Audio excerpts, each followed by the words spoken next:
My name is Jide Fashakin. I'm the chairman of APC in Germany.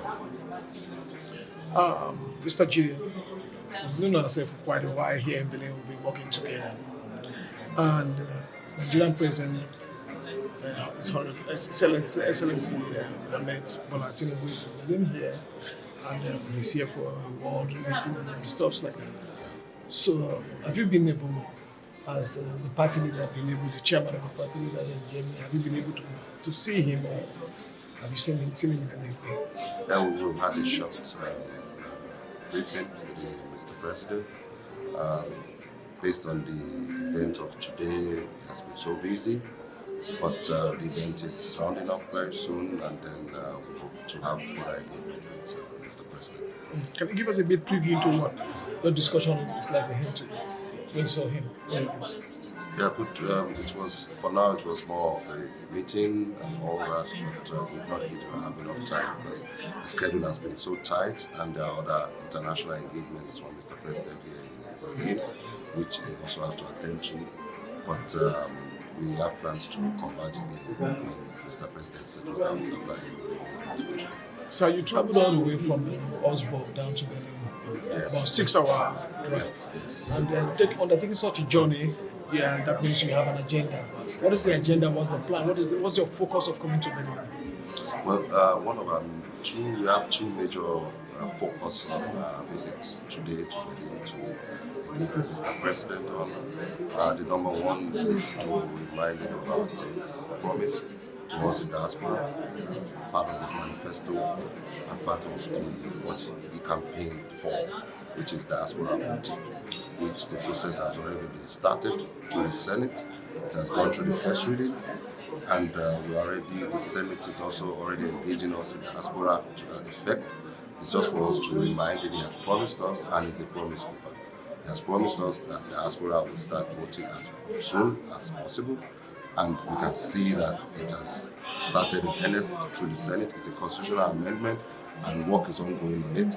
And we as a party in diaspora, we are ready to give him the full support to make that happen, so that we all from diaspora, as Nigerians, patriotic Nigerians in diaspora, can have that constitutional right to be able to vote for whoever their choice is. And the APC government, through our principal, Mr. President, will make that happen very, very soon. Secondly, secondly is for us to be able to also engage with this interface between the Nigerian government and the German government, the Nigerian businesses and the German businesses.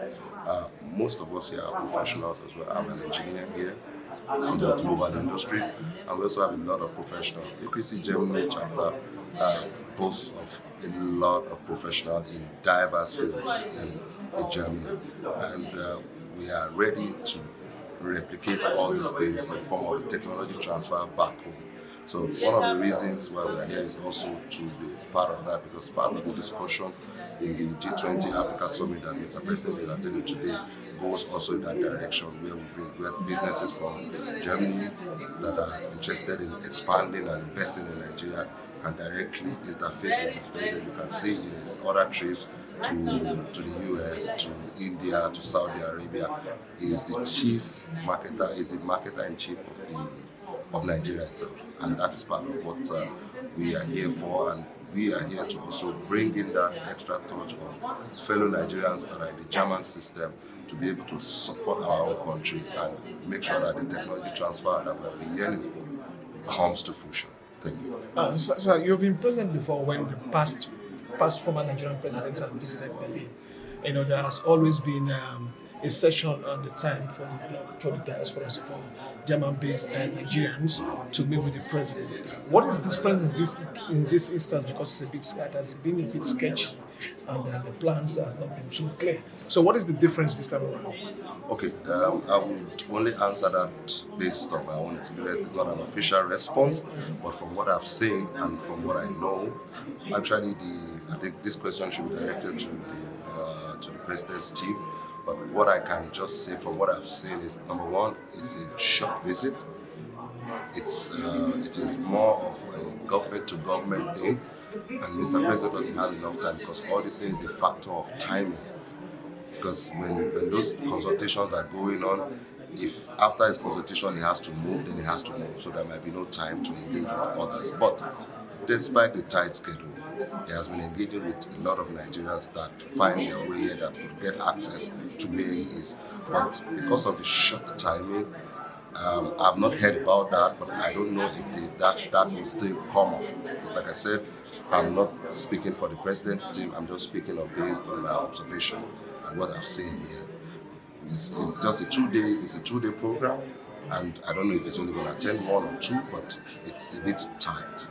And for now, I can't say if that is still going to come up or maybe on the next trip, but there has been sideline engagements all through Mr. President's. He has been here since Sunday, today is Monday. So what we have done is less than 24 hours that he has been on ground. And he has attended to people here, he has had a lot of meetings, and he's also in the program. So that time frame, like I said, that will be best answered by the president's team itself. But I know if that time permits, he is going to. I know our principal. Okay. He's a lover of Nigeria, and he loves Nigerians as well. One more question. The president is here, and you might have opportunity as a party leader to run into him.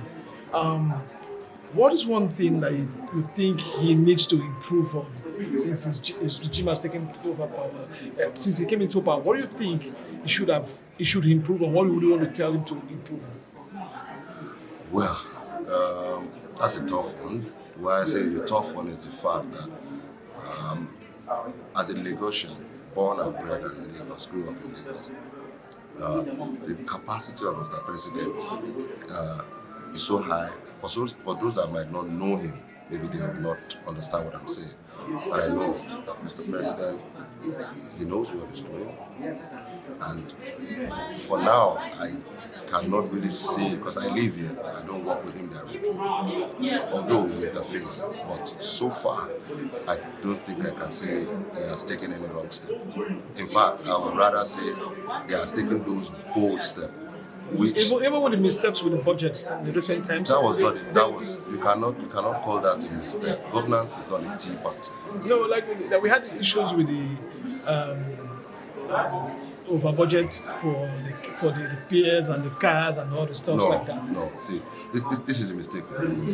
Governance entails a lot of things, and the people running the affairs of the government, they are not stupid.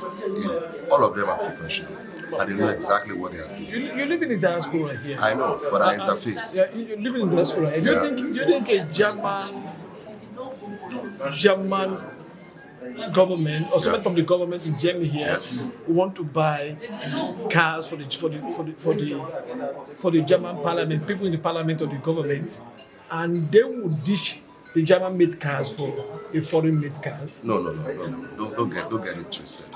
The German, listen. The German will not buy another product because they produce their own cars. But we produce cars in Nigeria now. We don't have Nigerian cars. We don't have Nigerian cars. Innocent is Nigerian-made cars. Listen. All these things is not a tea party. It's not like 1 plus 1. No, I'm just trying to hold gives you. Listen, if you let me land. Yeah, but if you say that Innocent is not Nigerian-made car, how do you say that? Listen. I said we don't produce our cars I'm in the automobile industry. And I know what Innocent is doing. With all due respect, Innocent is doing a fantastic job. But you can't compare what Innocent is producing in a whole year, maybe 2,000-3,000 cars. That is what BMW produces in one shift of 8 hours. Yeah, but if you don't support Innocent, how does it go? It's absolutely. Let me land on my thought so that you understand me. Okay. Now, you cannot do that comparison. I work in the automobile and I know what it means. Yeah, especially you that are working in the automobile. Innocent is doing his own assembly. We don't produce any of those parts in Nigeria. Don't get it wrong. We don't produce any of those things. All those things are imported. He assembled this. He's doing a fantastic job, but everything takes time. Now, when it comes to units, if the government is going to buy units, they're talking of thousands. What's the capacity? Do you think the government, for example, now, if the government tells you, we want to buy these cars for so number of people, but they have to wait for 3 years production, somebody that has a 4-year tenure, So he's going to use that car for just but because we are talking of capacity. But why? What you're saying, I'm they not could saying, give them some quotas to produce the quota of those cars. Absolutely. But all But these have they things, done that? Listen, we always get these things wrong. These things don't happen overnight. These things don't happen with this.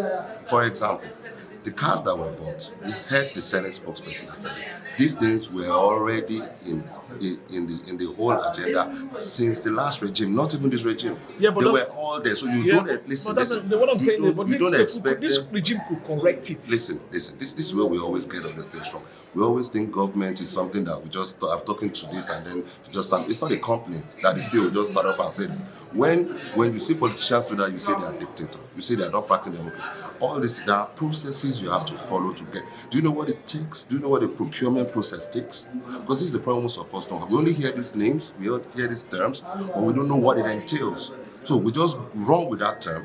But to get the job done itself, government bureaucracy is everywhere, even here in Germany. Okay. Now, when you talk about mistakes, because you were hammering on the one day, please, for crying out loud, this is Germany that we think, okay, it's the best economy. As of last week, the Supreme Court in Germany just cancelled a 60 billion that was meant for Corona that was transferred into the general budget. The Supreme Court just said no. Do we now start castigating them? How many Germans have you heard online criticizing their government about that? Them. Yeah, but how? The way we do it, Okay, let's leave that. We have to understand that we are human beings. Let's move into governance takes a lot of things. Thank you very much. Let's move to the last question. Okay. You live in Germany here. Yeah. And you live in a working system. Yeah. What especially would you want the president to take from here back home in terms of technology or whichever way that's going to be an instant input in the Nigerian system? Okay, well, like I said, I'm not part of that engagement, but what I know from the information I know is the Siemens project that is ongoing is also part of what we are talking about. Okay. During the president's visit, the German chancellor's visit to Nigeria, the issue of gas was part of it. And like I said, I'm not speaking for the president's team, I'm speaking based on the information I have. It's still from my own side now. And those things are going to be like I said, all these things, they're not something that happens like this. You need to go through a lot of processes, a lot of consultation, a lot of ministers from both sides, business people from both sides, professionals from both sides. They have to come together to make all these things work. Even when you hear a contract for this and that has been signed, that is just the tip of the iceberg. The job itself starts from that. Good example, the Siemens project has been signed since when? It is not finished now, and when it is done, these things that big projects like that don't start instantly because there are a lot of things, insurance, recruitment, name it. So we have to always factor all those things in that. When you are doing something for a big country like Nigeria, over 200 million people, you don't do it like this. Because if you do like this sometimes, you might get it wrong. You need to take your time and go through it. And like I always tell everybody that cares to listen, President Bola Ahmed Tinubu is passionate about making Nigeria work for Nigerians. And my appeal to everybody is this: give him time. Okay, if there's somebody out there here in the diaspora that is thinking about joining a political party, how do you sell APC as it is now? Well, final question. As a final question, well, APC has been on ground in Germany since 2015, and we have been very active. We were also active during the campaigns, and we are a bunch of professionals. So I think that says it all.